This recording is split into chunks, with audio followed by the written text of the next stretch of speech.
सभी को जय मसीह की। आज हम यूहन्ना 2 अध्याय 1 वचन से देखेंगे। फिर तीसरे दिन गलीली के काना में किसी का विवाह था और यीशु की माता भी वहाँ थी। यीशु और उसके चेले भी उस विवाह में निमंत्रित थे। जब दाखरस घट गया तो यीशु की माता ने उससे कहा, उनके पास दाखरस नहीं रहा। यीशु ने उससे कहा, हे महिला, मुझे तुझसे क्या काम? अभी मेरा समय नहीं आया। उसकी माता ने सेवकों से कहा, जो कुछ ये तुमसे कहे वही करना। वहाँ यहूदियों के शुद्ध करने की रीति के अनुसार पत्थर के 6 मटके धरे थे, जिसमें 2-2, 3-3 मन समाता था। यीशु ने उससे कहा, मटकों में पानी भर दो। उन्होंने उन्हें मुहामुह भर दिया। तब उसने कहा, अब निकालकर जो भोज के प्रधान के पास ले जाओ। और वे ले गए। जब भोज के प्रधान ने वो पानी चखा तो दाखरस बन गया था और नहीं जानता था कि वो कहाँ से आया है, परंतु जिन सेवकों ने पानी निकाला था वे जानते थे। तो भोज के प्रधान ने दूल्हे को बुलाकर उससे कहा, हर एक मनुष्य पहले अच्छा दाखरस देता है और जब लोग पीकर छक जाते हैं तब मध्यम देता है, परंतु तूने अच्छा दाखरस अब तक रख छोड़ा है। यीशु ने गलीली के काना में अपना ये पहला चिन्ह दिखाकर अपनी महिमा प्रकट की और उसके चेलों ने उस पर विश्वास किया।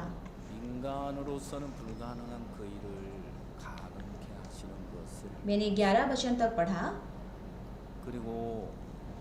हम जब बाइबल में देखेंगे तो प्रभु मनुष्य के साथ जो असंभव है उन चीज़ों को कैसे संभव करता है वो हम देख पाएंगे।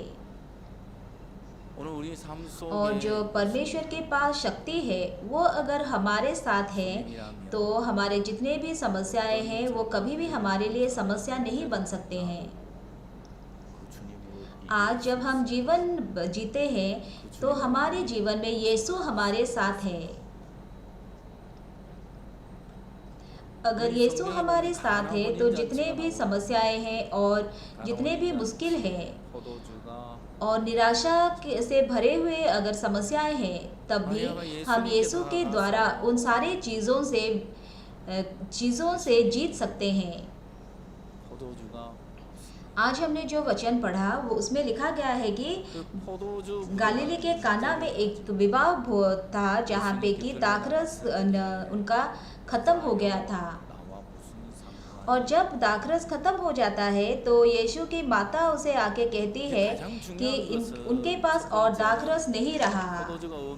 और जब यीशु की माता उनके पास ये समस्या लेके जाती है तो यीशु उससे क्या कहते हैं, हे महिला, मुझे तुझसे क्या काम? यहाँ सबसे महत्वपूर्ण क्या बात है? यहाँ पे सबसे महत्वपूर्ण चीज ये है कि यीशु उस विवाह में उपस्थित है। अगर इस यीशु वहाँ पे उपस्थित है तो वो समस्या कभी भी समस्या नहीं बन सकता है। अगर यीशु है तो समस्या कभी भी हमारे लिए समस्या नहीं हो सकता है। लेकिन सबसे बड़ा समस्या ये है कि यीशु वहाँ पे है और यीशु समस्या को समाधान कर सकते हैं। लेकिन अगर आप यीशु पे विश्वास नहीं करते हो तो यीशु कभी भी वहाँ काम नहीं कर सकेंगे। यीशु की माता उन्हें आके कहती है कि उनके पास दाखरस नहीं रहा। तो इसका मतलब ये क्या है? इसका मतलब ये है कि अगर मैं प्रभु के पास ये समस्या लेके जाऊंगी तो वो इस समस्या का समाधान कर सकते हैं। मरियम के हृदय में यीशु के लिए विश्वास था। मैं जब ये वचन पढ़ रहा था तो यहाँ पे यीशु क्या कहते हैं, हे महिला। यीशु अपने माता को हे महिला ऐसे कह के संबोधित करते हैं। जो भी हो वो उनकी माँ थी और अब वो उनके पास एक समस्या लेके आती है, लेकिन यीशु उसके साथ बहुत ही अलग तरीके से बात करते हुए दिखाई देते हैं। वो कहते हैं, महिला, मुझे तुझसे क्या काम? ऐसे लगता है जैसे कि वो मरियम को अब तुच्छ कर मानते हैं। यहाँ पे हे महिला ऐसे लिखा गया है, लेकिन असलियत में ऐसा नहीं है। जो हमारा ट्रांसलेशन है वहाँ पे ऐसे लिखा गया है, लेकिन जो ओरिजिनल वचन है जो कि ग्रीक में लिखा गया है, तो वहाँ पे ग्रीक में हे महिला को किनाई ऐसे कहा जाता है। ग्रीक में किनाई का मतलब ये होता है कि एक औरत के लिए सबसे सम्मान से भरा हुआ एक शब्द है, जो कि ग्रीस के रानियां थे, उन रानियों को ऐसे संबोधित किया जाता था। तो किनाई जो शब्द है ग्रीक में, वो बहुत ही सम्मान से भरा हुआ एक शब्द है। अगर यहाँ पे हम देखेंगे तो हमें ऐसे लगेगा कि यीशु अपने माँ को तुच्छ मानते हैं, लेकिन असलियत में वैसा नहीं है। आप यीशु के पास जो भी समस्या लेके जाओ, यीशु कभी भी अपना मुंह नहीं मोड़ेंगे। यीशु हमें कभी भी तुच्छ नहीं मानते हैं, और यीशु कभी भी हमें अनदेखा नहीं करते हैं।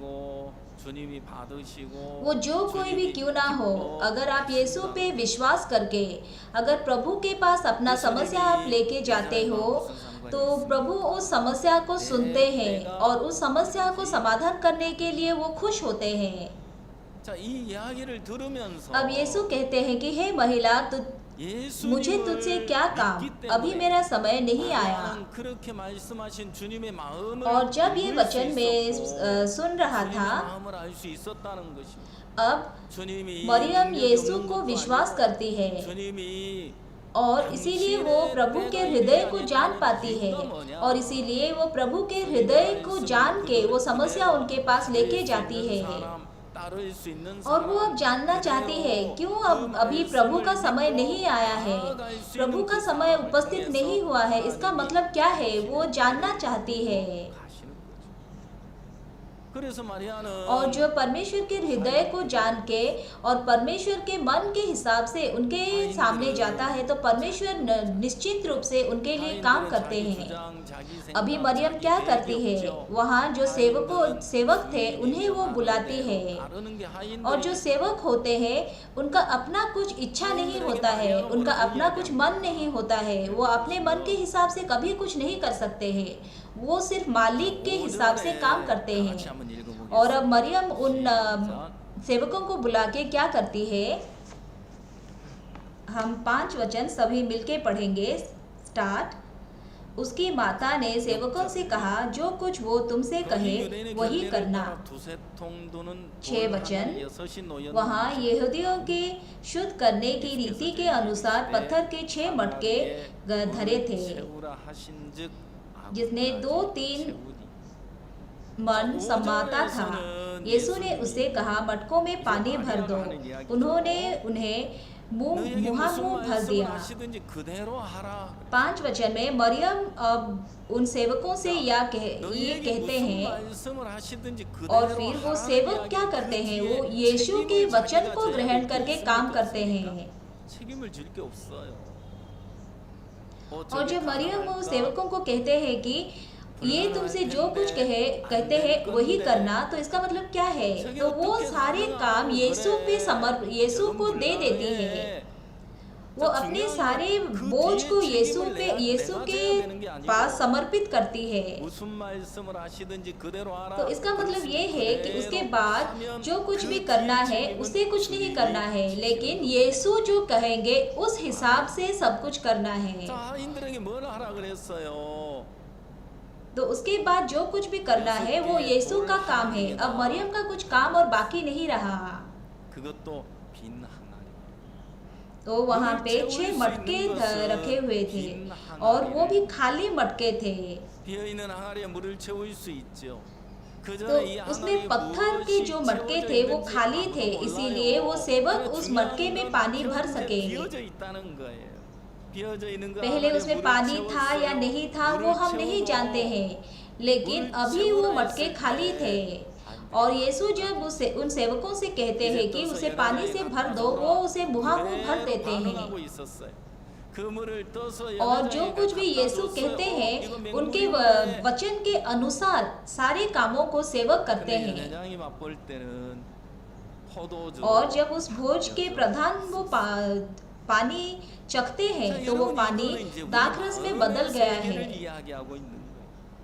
अब ये हमारे हृदय की दुनिया के बारे में हमें कहता है। आज प्रभु इच्छा करते हैं कि हमारे मन में वो काम कर सके। तो यीशु को हमारे मन में काम करने के लिए पहले हमारा हृदय वचन से भर जाना चाहिए। जब वचन हमारे हृदय में रहेगा और वो वचन जब वचन के जड़ जब हमारे हृदय में बढ़ने लगेंगे, वही वचन हमारे हृदय में काम कर पाएगा। और हम खुद से जो मन जो विश्वास नहीं पा सकते हैं, वो वचन ही हमें वो विश्वास परमेश्वर के ओर देगा।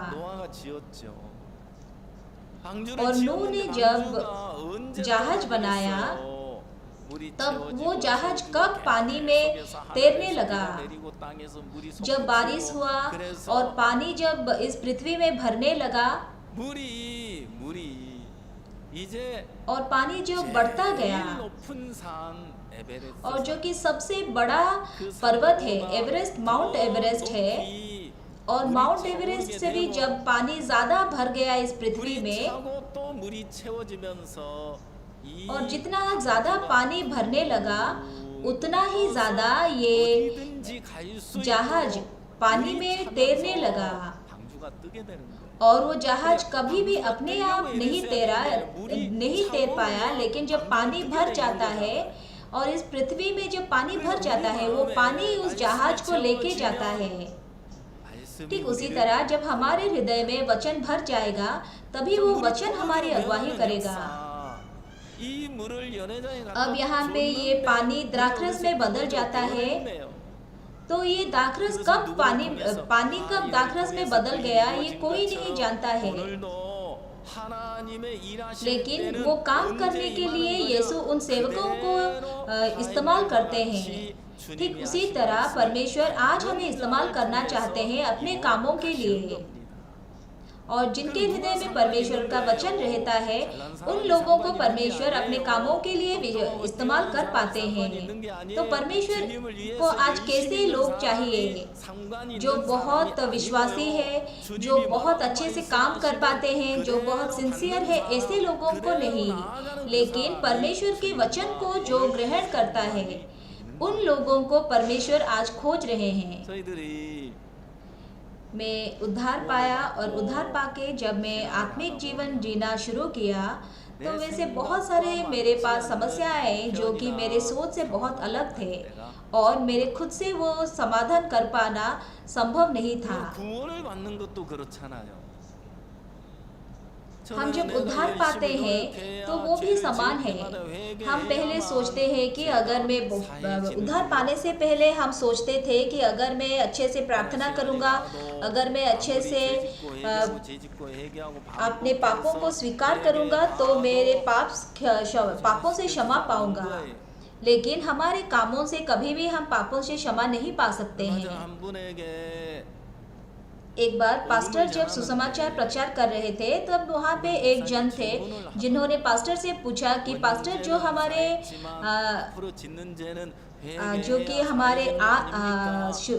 हमारे पहले के पाप थे वो धुल गए हैं, लेकिन अब जो हम पाप करते हैं उसके लिए हमें फिर से मन फिराव करना है और परमेश्वर के पास पापों से क्षमा मांगना चाहिए। तो पास्टर ने उनसे कहा कि आप जो कह रहे हो वो सुन के मुझे बहुत हंसी आ रही है, और वैसे काम आज तक हम करते आ रहे हैं। पिछले साल हम देजन में वर्ल्ड कैंप, हम देजन में कंटाटा नहीं कर पाए थे,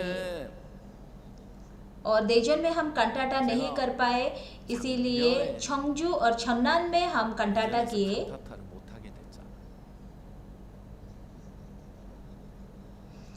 और छंजू में जब हम कंटाटा कर रहे थे तो सिर्फ शाम को ही कंटाटा का शेड्यूल था, लेकिन उससे जिस दिन कंटाटा था उससे एक दिन पहले पास्टर आए और पास्टर ने हमसे कहा आप जाके उस आर्ट हॉल में कहिए कि हमें 2 बार कॉन्सर्ट करने के लिए वो हमें समय दें। लेकिन हमने कहा कि पास्टर ये नहीं हो सकता है।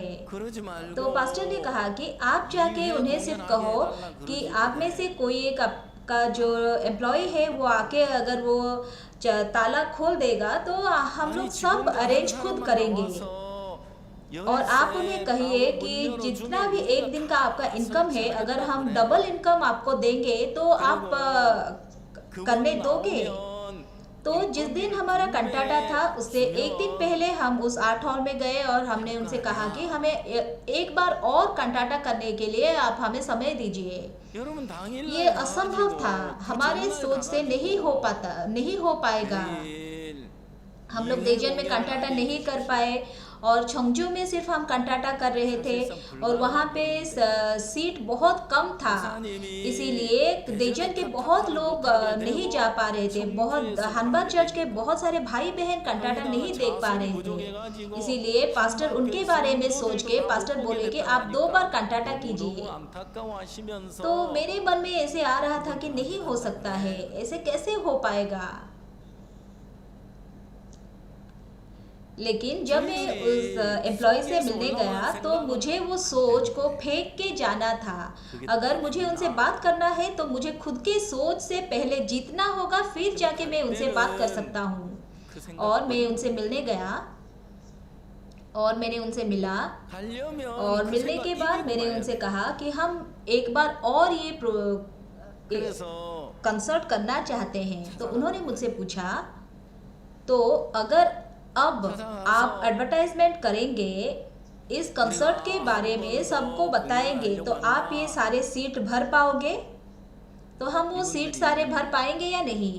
अब तो इतने सारे लोग हैं जो कि आज तक वो कंटाटा देखने के लिए इंतजार में है। और दूसरा जो प्रश्न उन्होंने मुझे पूछा, आप लोग क्यों चाहते हो 2 बार कंसर्ट करने के लिए?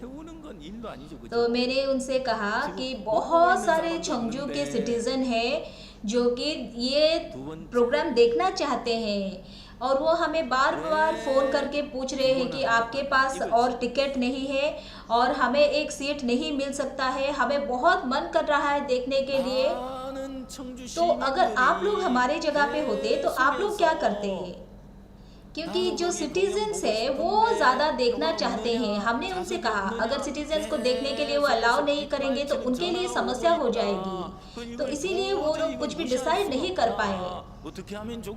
और उन्होंने हमसे कहा हम अब मीटिंग करके डिस्कस करेंगे, फिर हम आपको बताएंगे। और सिर्फ एक ही दिन हमारे पास था और जिस दिन कंटाटा था उस दिन सुबह तक हमारे पास कोई भी खबर नहीं आया।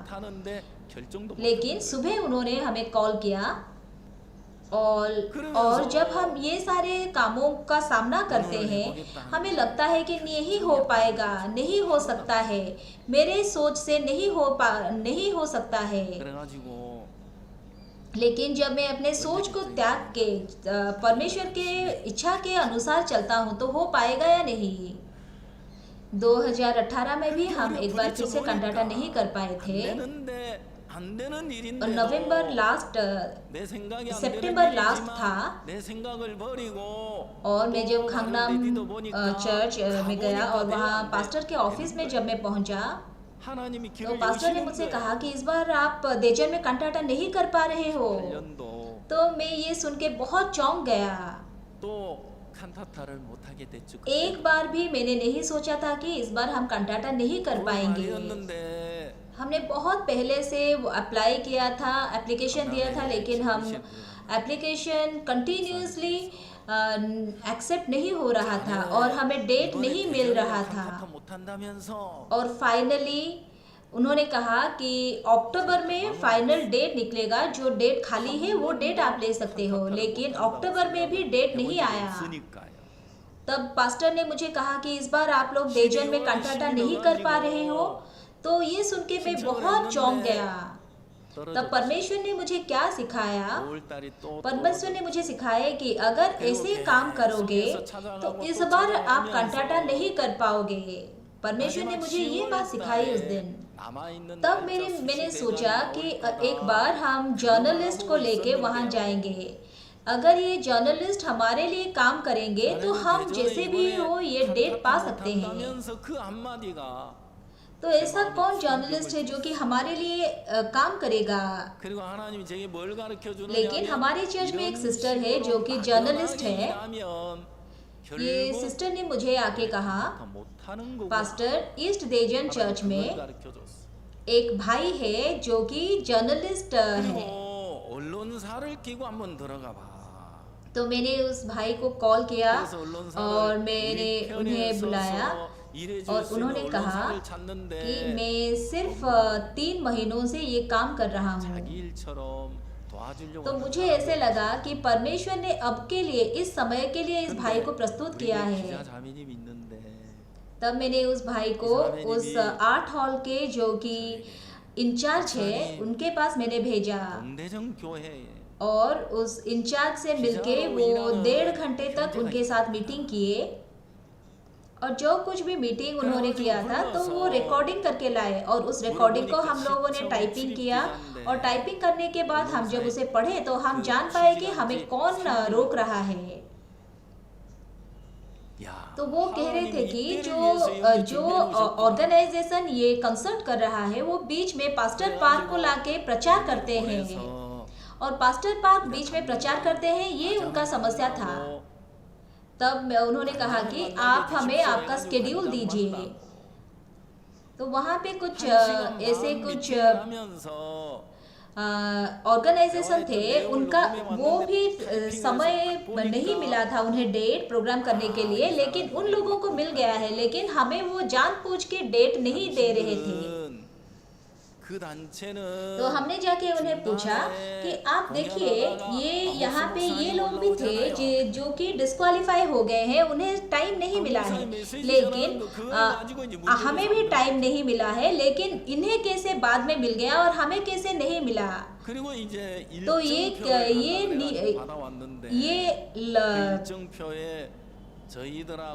नियम के अनुसार नहीं है, हमने उनसे कहा।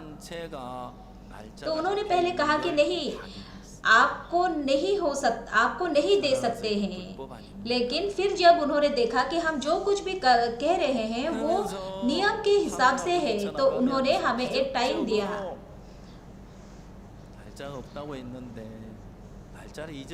और जो भाई जर्नलिस्ट के तौर पे तब काम कर रहे थे वो भाई अब और जर्नलिस्ट नहीं है, वो अब हमारे हनबत चर्च में आके रह रहे हैं।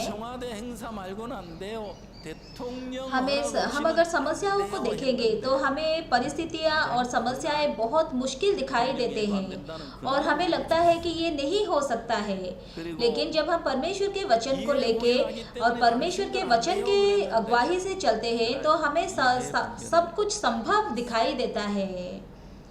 एक ऐसे समय था जब मैं सेवकाई नहीं कर पाया और मैं एक भाई बन के चर्च में जी रहा था। तब पास्टर से मिलने के लिए मैं गया और सुबह सुबह जाके मैं पास्टर से मिला और पास्टर मुझे पूछे, आपके हृदय में वचन प्रवेश करने के बाद आप कैसे बदल गए हो, अपने सोच को कैसे फेंक दिया है, उस बारे में आप एक बार अपना गवाही दीजिए और अपने कैसे अपने आप को तुच्छ माना है और आपने खुद को कैसे अपने इनकार किया है उसका गवाही दीजिए। आपने कैसे अपने खुद को इनकार किया है उसका गवाही दीजिए। मेरे मन में बहुत सारे ऐसे वचन हैं जो कि मैं समझ पाया हूँ और जो वचन मैं जानता हूँ, लेकिन अचानक से वो वचन सब मेरे हृदय से गायब हो गए और मेरे हृदय में एक सोच निकल आया, अब समय तुम्हारे गवाही देने का समय नहीं है। तो अचानक से मेरे वहाँ मैं पास्टर के सामने झुक गया और मैंने पास्टर से कहा कि पास्टर आप मुझे अनुग्रह दीजिए। अचानक से मेरे मन में ये सोच आया, इसीलिए मैं गवाही नहीं दिया। 너 자신에게서 벗어난 간증이 있으면 해봐라. और मैंने पास्टर के सामने मैं पास्टर से कहने लगा कि पास्टर आप मुझे बचा लीजिए, आप मुझे अनुग्रह कीजिए, आप मुझ पे दया कीजिए। 그 순간 사라지고 तो कुछ समय बाद मैं जब अपना सर उठा के पास्टर को देखा तो पास्टर मुझे सिर्फ एक नज़र से इसे देख रहे थे। और फिर पास्टर ने मुझे कहा कि आप जाइए, अपने बारे में सोचिए और फिर मेरे पास आइए। 저 좀 살려주십시오. और मैं 7th फ्लोर में जाके पास्टर से मिला और मैं जब नीचे उतर रहा था तो सीढ़ियों से जब मैं चल के आ रहा था तो परमेश्वर ने मेरे मन में बहुत सारे ऐसे सोच दिए 안전하지 हैं। 않고 तुम्हारे हृदय में कैसे वचन प्रवेश किया और वो वचन कैसे तुम्हें तुम्हारे सोच को इनकार करने के लिए तुम्हारी अगुवाई किया उस बारे में गवाही दो। पास्टर ऐसे बोले आपको, लेकिन तुमने क्या किया? तुमने पास्टर के उस वचन को फेंक के तुम खुद के सोच को ग्रहण करके तुम पास्टर के सामने अनुग्रह मांगने लगे। 그리고 그 तो मैंने 길로 क्यों पास्टर के इस वचन को ग्रहण नहीं कर पाया और मैंने पास्टर के इस वचन को क्यों नहीं सुना? मैं वो सोचने लगा। 내려오면서 मैं आज तक चर्च में जी रहा था और मैं हमेशा सोच रहा था कि मुझे वचन के हिसाब से चलना चाहिए, 네 마음에 말씀이 와서 너에게 मुझे वचन के बस में रहना चाहिए। और जब जो कोई भी यहाँ पे आज बैठे हैं, आप सब वचन सुनने के लिए आए हो, आप वचन सुनने के लिए आए हो और आपके पास मन भी है वचन सुनने के लिए, लेकिन आपको नींद आ रही है, आपको नींद आ रही है, आप वचन सुन नहीं पा रहे हो। 내가 왜 이 말씀을 그대로 듣지 않았지? मेरे मन में वचन सुनने का मन था, लेकिन मैं सुन नहीं पा रहा था। 말씀을 잘 मैं सोच रहा था कि अब मैं वचन सुन रहा हूँ, लेकिन असलियत में नहीं सुन रहा था।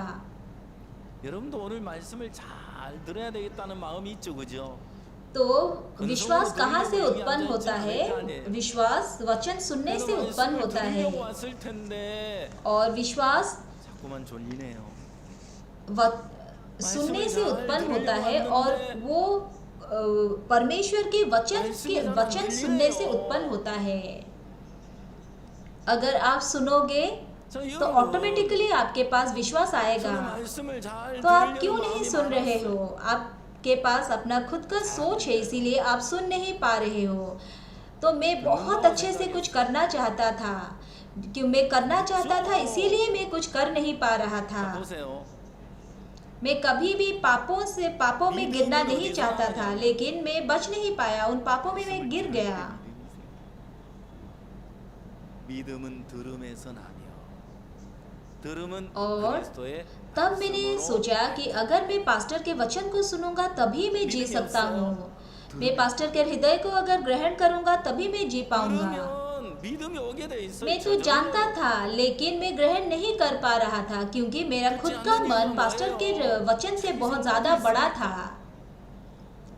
मुझे परमेश्वर के सेवक के वचन को ग्रहण करना चाहिए।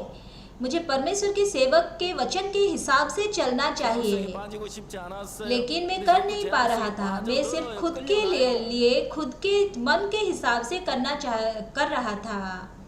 मुझे वचन के हिसाब से चलना चाहिए, मुझे परमेश्वर के वचन को ग्रहण करना चाहिए। मैं जानता तो था मुझे क्या करना है, लेकिन मैं कर नहीं पा रहा था। 너무 행복하겠다. 안 받아지는 거예요. असलियत में मैं परमेश्वर के वचन से बहुत दूर था, लेकिन मैं सोच रहा था कि मैं परमेश्वर के साथ हूँ। 아, 저분 말씀을 듣고 따라가야 되겠다. 생각은 뻔한데 मैं सोच रहा था कि मुझे वचन सुनना चाहिए, मुझे वचन सुनना चाहिए, मुझे पता है। 노력만 하고 애만 쓰고 있는 거예요. हम सभी ऐसे सोच में गिर जाते हैं। 교회와 함께 해야지. 주님과 함께 해야지. तुम्हारे मन में कैसे वचन प्रवेश किया और तुम्हारा मन कैसे बदल गया, उस बारे में गवाही दीजिए। पास्टर ने मुझे ऐसे कहा था, लेकिन मेरे मन में मैं कुछ अलग ही कर रहा था। और जब मैंने अपने खुद के मन के बारे में जाना, तब मैं जान पाया कि मेरा जो हृदय है वो कितना झूठा है। 해야지. 거기 머물러 있어요. जो लोग अपने खुद के हृदय पे विश्वास करते हैं, वो उनका स्पेशलिटी क्या है जानते हैं? वो सोते नहीं है, वो अच्छे से वचन सुनते हैं, लेकिन वचन सुनने के बाद क्या करते हैं पता है? वो उस वचन को लेके अपने हृदय के साथ बातचीत करते हैं, और उस अपने हृदय के साथ बातचीत करने के बाद जो उन्हें अच्छा लगता है उसे वो रखते हैं, और जो उन्हें अच्छा नहीं लगता है उसे वो फेंक देते हैं। तब मैंने एक चीज़ जाना कि मैं एक ऐसा इंसान हूँ जो कि अपने सोच पे विश्वास करता है और आपके अपने सोच की अगुवाई को ग्रहण करके चलता है। लेकिन परमेश्वर के सेवक जो है, वो परमेश्वर के सेवक वचन के सेवक है, और वो वचन के अगुवाई को ग्रहण करके जाते हैं, और वो परमेश्वर के सेवक है। लेकिन मैं शैतान का सेवक हूँ, ये मैंने उस दिन जान पाया। क्यों पता है? शैतान आपको जो सोच देता है, अगर एक भी सोच आप ग्रहण करते हो तो उस दिन से आप शैतान का सेवक बन जाते हो। उस दिन मैंने ये सच्चाई को जाना।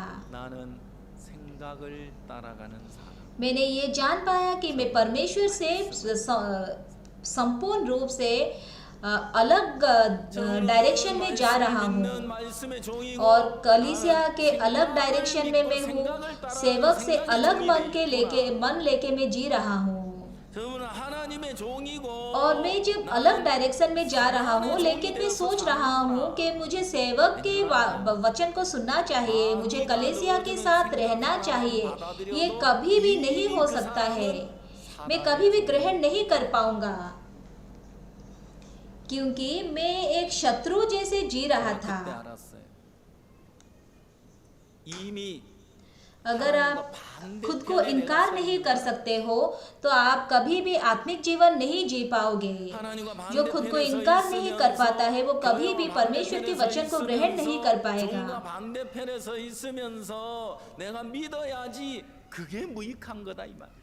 नुगा 5 अध्याय में अगर हम देखेंगे तो हम पेत्रोस के बारे में देखेंगे, और वहाँ पे गेनेसारेत के नदी के पास वहाँ 2 नाव है। उन 2 नाव में से एक नाव सिमोन पेत्रोस का है। वहाँ 2 नाव है, लेकिन क्यों यीशु ने आके पेत्रोस की नाव में बैठा? क्योंकि वो नाव खाली था।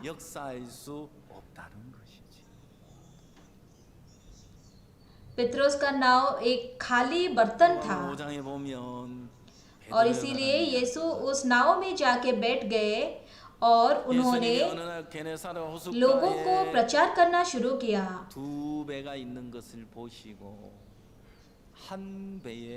और उन्होंने पेत्रोस से कहा कि जब वो बातें कर चुके थे तो सिमोन से कहा, गहरे में ले चल और मछलियों पकड़ने के लिए अपने जाल डालो।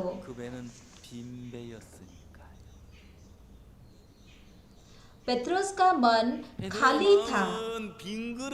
पेत्रोस जैसे कि वो नाव खाली था, ठीक वैसे ही पेत्रोस का मन भी खाली था। 육지에서 조금 띄워라. 그러면서 말씀을 육지에 있는 사람들에게 말씀을 한참을 전하시다가 शमौन ने उसको उत्तर दिया, हे स्वामी, हमने सारी रात मेहनत की और कुछ न पकड़ा, तभी तेरे कहने से जाल डालूंगा।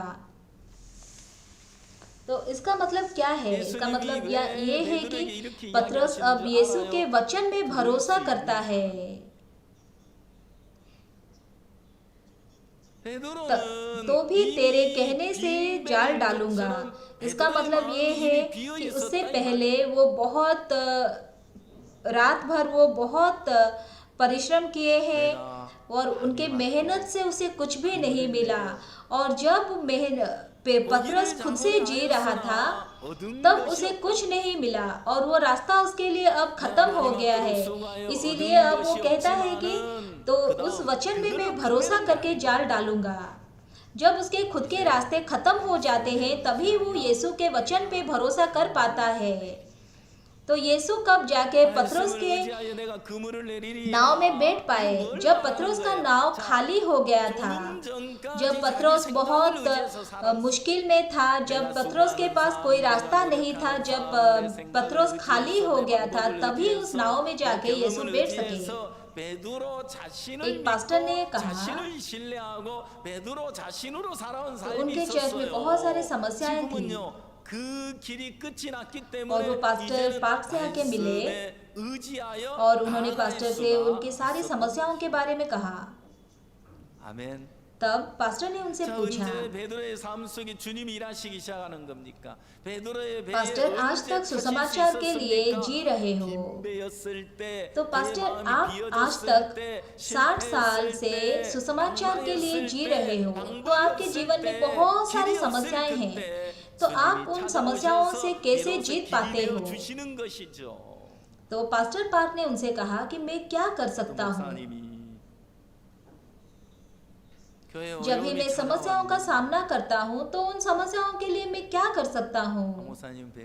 मैं उन समस्याओं का समाधान के लिए कुछ भी नहीं कर सकूंगा। इसीलिए मैंने सिर्फ वचन पे विश्वास किया।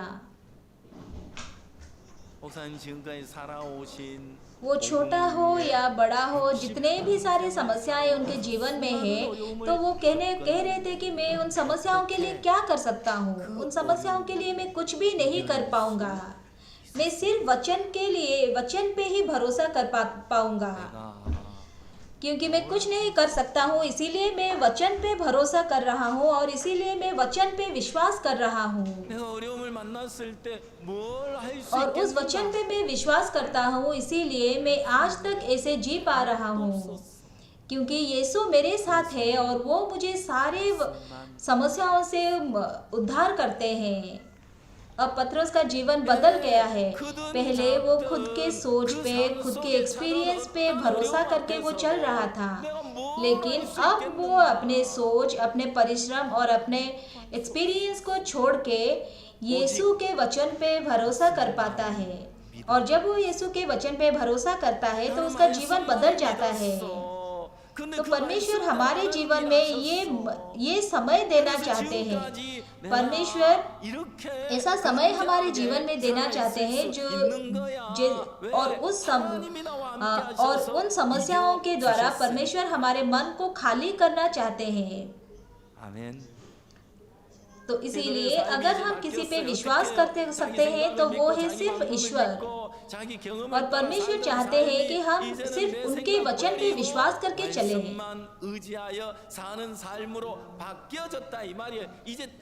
तो वो क्या कहते हैं कि हे स्वामी, हमने सारी रात मेहनत की और कुछ न पकड़ा, तो भी मैं तेरे कहने से जाल डालूंगा। और जब पतरस का मन बदल जाता है तो उसके मन में परमेश्वर काम करते हुए हम देख पाएंगे। वहाँ पे फिलिप है और वो फिलिप कह रहा है कि हम इतने सारे लोगों को कहाँ से खाना दे पाएंगे, हम कहाँ से रोटी खरीद के इन्हें दे सकेंगे। और फिलिप कभी भी यीशु पे विश्वास नहीं कर पाया, और वो यीशु पे विश्वास नहीं कर रहा था, इसीलिए वो बोलने लगा कि अगर लोगों के लिए हम रोटी भी खरीदेंगे तो ये उनके लिए काफी नहीं होगा। फिलिप के मन में यीशु मसीह नहीं थे, वो सिर्फ अपने ही अंदर जी रहा था, क्योंकि वो यीशु को विश्वास नहीं कर रहा था। लेकिन वहाँ पे अगर हम एंड्रयू को देखेंगे तो वहाँ पे 5 रोटी और 2 मछलियाँ हैं, वो बहुत कम है, लेकिन फिर भी उसके मन में ये विश्वास था कि अगर ये मैं प्रभु के पास लेके जाऊंगा तो प्रभु ये कर सकते हैं, प्रभु के पास ये संभव है। और वो उसके मन में प्रभु को विश्वास करने के लिए हृदय था, इसीलिए वो उस 5 रोटी और 2 मछलियों को लेके यीशु के पास जाता है। और वो जब यीशु के पास जाता है तो वो यीशु के मन के साथ मिल पाता है, और तभी यीशु वहाँ पे काम करते हैं।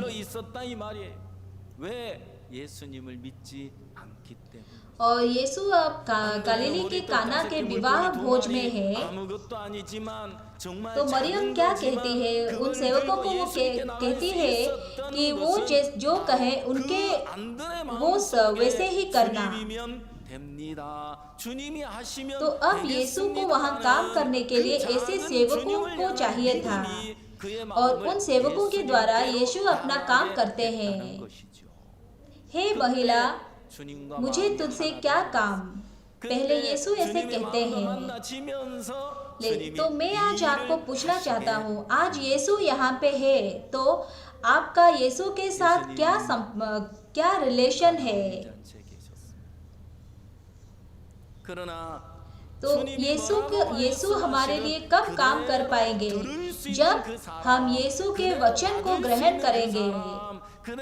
जैसे कि यीशु उन सेवकों के द्वारा काम करते हैं, ठीक वैसे ही अगर हम यीशु के वचन को आज अपने हृदय में ग्रहण करते हैं तो ये परमेश्वर अपने हिसाब से काम करेंगे और यीशु हमारे जीवन में अपना काम करेंगे। इसीलिए हर दिन, हर समय और जब परमेश्वर के वचन के हिसाब से हम चलेंगे तभी हमारे मन में भी वैसे ही पानी दाखरस में परिवर्तन होने का काम हम देख पाएंगे।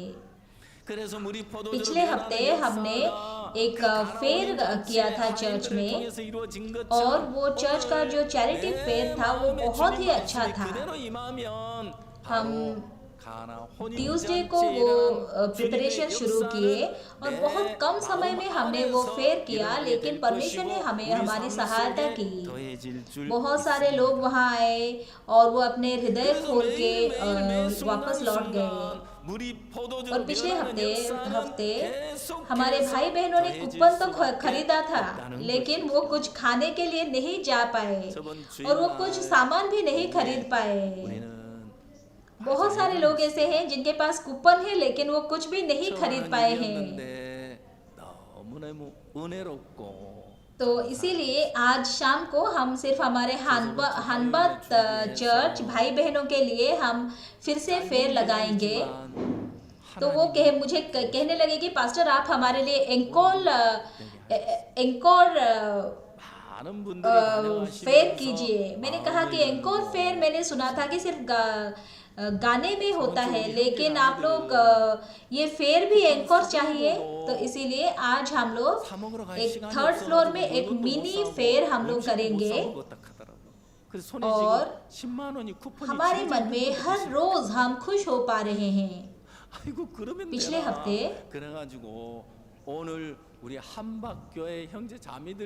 एक कंपनी के डायरेक्टर से मैंने मिला और मैं जब उनसे मिलने गया उनके सामने मैं बैठा हुआ था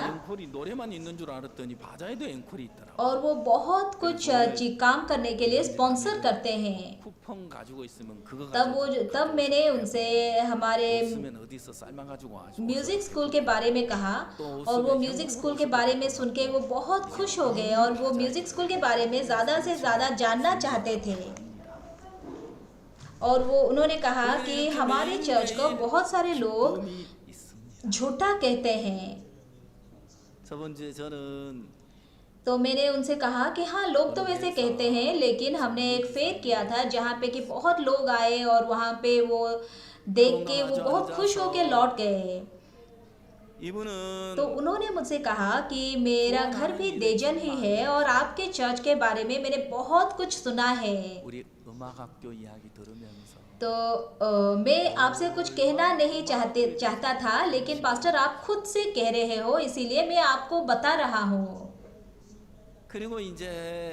तो मैंने उनसे कैसे हम क्या काम कर रहे हैं और उस बारे में मैंने उनसे कहा और मैंने उनसे उन्हें सुसमाचार प्रचार किया। हम बेनिन कोट डिवोर में ऐसे 40 फुट का कंटेनर हम भेजे हैं। कजाकिस्तान को भी हम 50,000 डॉलर का बहुत सारी चीज़ें हम भेजे। और इस बार यूक्रेन डांस टीम और यूक्रेन के लिए भी हम ये फेयर किए थे और मैंने जब उन्हें ये सारी चीज़ों के बारे में 그가 어떤 बताया 일을 तो 하고 वो 있는지 अपना मन पूरा 쭉 खोल 설명을 दिए 하면서 복음을 전했어. और उन्होंने कहा कि आप लोग इतना 사실 अच्छा 그걸 काम 기간에 करते 우리가 हो, 일 많이 ये 했더라. चर्च में इतने सारे अच्छे काम हो रहे हैं, मुझे ये पता नहीं था। 코트디부아르 40피트 컨테이너 उन्होंने मुझसे कहा कि मैं आपसे मिल पा रहा हूँ, ये मेरे लिए सबसे अच्छा समय है। 카자흐스탄에도 5만 불 구호물 पास्टर, आप जो काम करते हो ठीक वैसे ही काम मैं भी करना चाहता हूँ। मैंने उन्हें सुसमाचार प्रचार किया और वो सुसमाचार ग्रहण किए और उन्होंने कहा कि पास्टर, आज आपसे मैंने जो सुसमाचार सुना, मैं अपने हृदय में बहुत शक्ति पाया। 마음을 활짝 여시. मैं आपके साथ काम करना चाहता 일을 हूँ 하는 교회인 줄 और मैं कैसे आपको ज़्यादा से ज़्यादा सहायता कर सकता हूँ उस बारे में मैं थोड़ा सोच के आपको बताऊँगा। और जब वो एलिवेटर से नीचे जा रहे थे तो उनके साथ मैं गया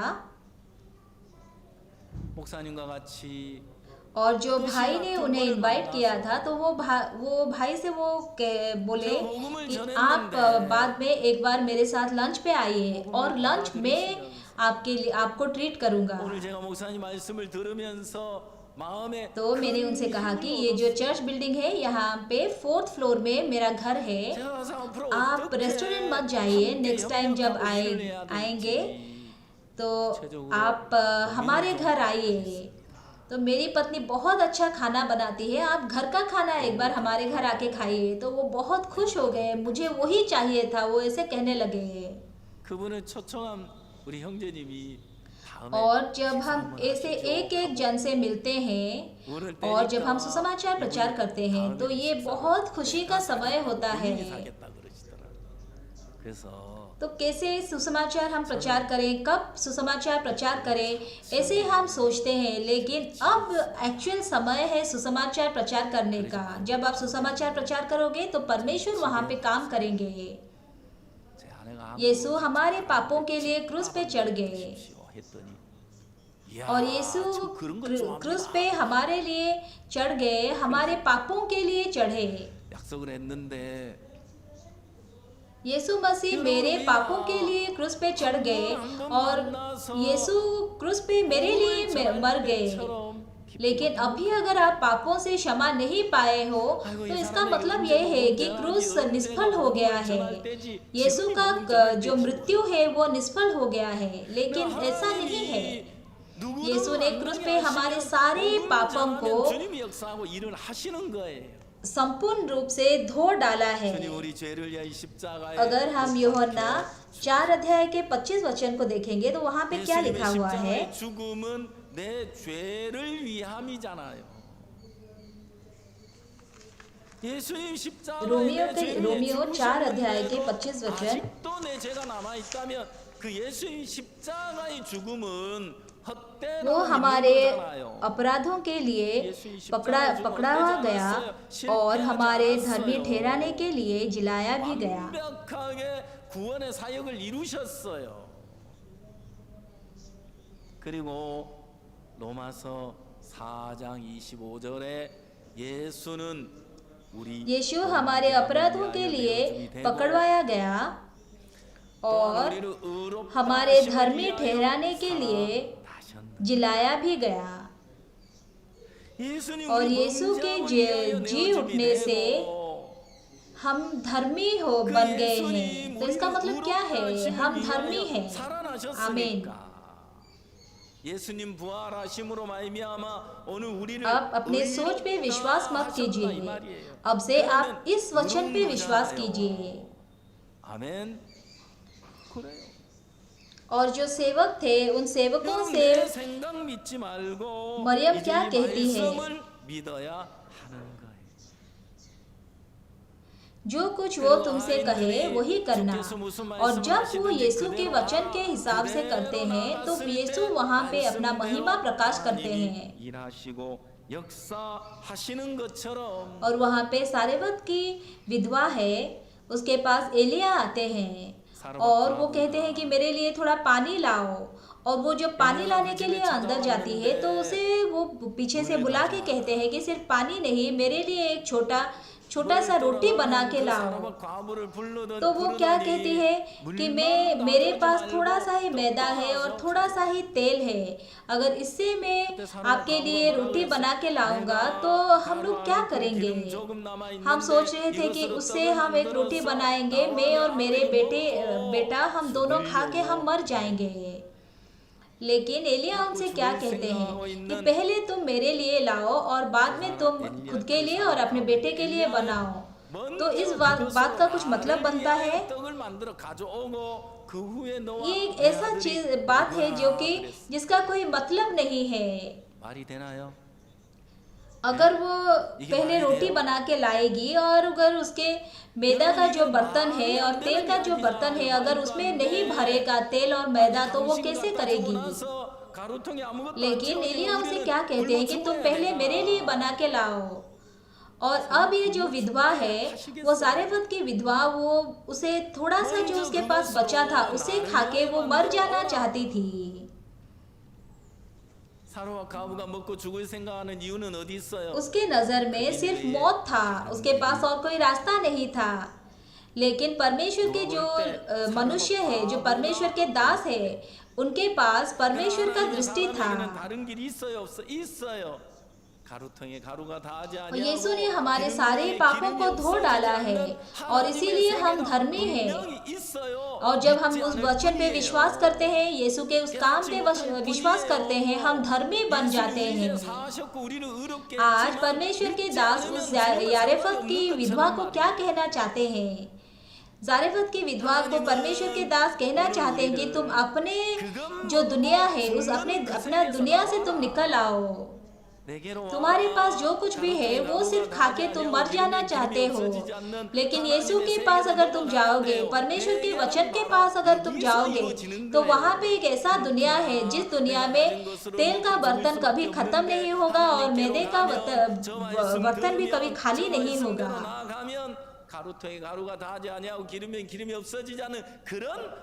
38 साल से बीमार एक आदमी है, उसने यीशु से मिला और यीशु उसे क्या कहते हैं, उठो अपने खाट लेके चलो। वो जब अपने आप को देख रहा था वो कभी भी नहीं उठ पाएगा, लेकिन यीशु के वचन को सुन के वो उठा और वो क्या कहता है, मैं यीशु के वचन को ग्रहण करके मैं चलूंगा।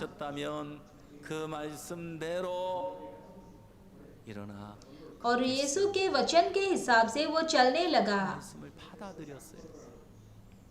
주님이 말씀대로 그를 일으켜서 자리를 들고 걸어가게 하셨습니다. और जन के अंधे को यीशु ने कहा सिलोह के कुंड में जाके धो ले, और वो जाता है और अपने आप को धोता है और वो दृष्टि पाके चला जाता है। 돌아올 수 있었습니다.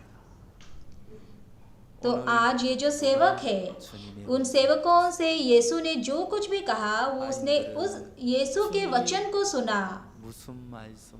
38 साल के उस 38 वर्षीय उस रोगी ने यीशु के वचन को सुना। व्यभिचारिणी स्त्री भी यीशु के वचन को सुना। उसके पास कोई रास्ता नहीं था, वो सोच रही थी कि मैं अब मर जाऊंगी। लेकिन यीशु ने उसे क्या कहा, मैं भी तुम्हें दंडित नहीं करता हूँ, मैं भी तुम्हें विचार नहीं करता हूँ। और यीशु के उस वचन को सुन के वो जीवन पाती है।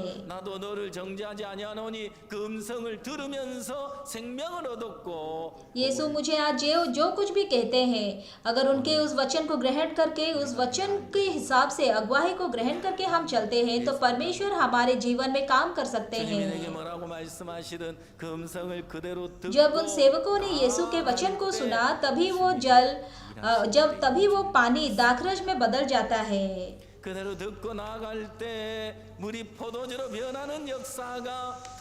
और जिनका हृदय खाली हो गया है, उस खाली हृदय में जब परमेश्वर का वचन प्रवेश करेगा तो उनका जीवन संपूर्ण रूप से बदल जाएगा।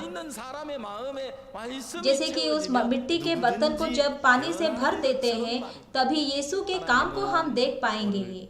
तो ठीक वैसे ही यीशु इच्छा करते हैं कि आपके मन में भी यीशु काम करे। 저와 여러분을 통해서 इसीलिए मेरा मन क्या है ये महत्वपूर्ण नहीं है। मैं समझ पा रहा हूँ, समझ नहीं पा रहा हूँ, ये महत्वपूर्ण नहीं है। 이제 내 마음에 맞든 맞지 않든 내 마음 중요하지 않습니다.